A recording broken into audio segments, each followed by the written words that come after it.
Nearly a dozen members of a white supremacist gang are charged in connection with the Metro murder. News 9's Sylvia Corkill tells us while 2 people were arrested earlier this year, records now show members of the Universal Aryan Brotherhood were involved with this. Sylvia? Amanda Carl, 11 people are now charged in connection to the kidnapping and murder of Connor Huckabee. Records show he was a member of the rival blood gang member, and the gangs were at war. I spoke with a criminologist who weighed in. The gang becomes everything. It's why we see people doing things that seem so irrational sometimes, but within the context of the gang, it seems perfectly normal. According to court documents, on November 26th, Connor Huckabee agreed to sell Danielle Velez fentanyl at this Metro hotel.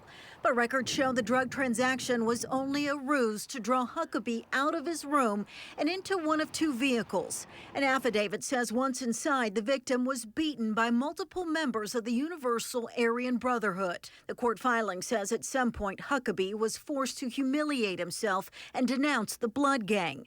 It goes on to say he was then allegedly beaten further, stabbed and shot multiple times.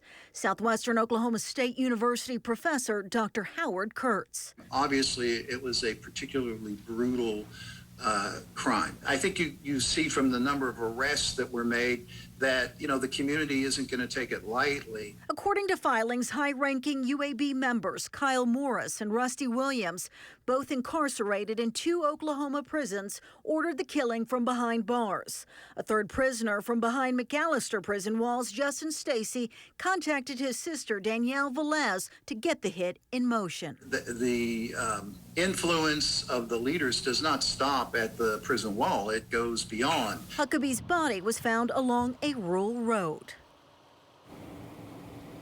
Now, records also show after the body was disposed of, members did gather at someone else's home, the wife of a high-ranking UAB official. They were paid for the murder.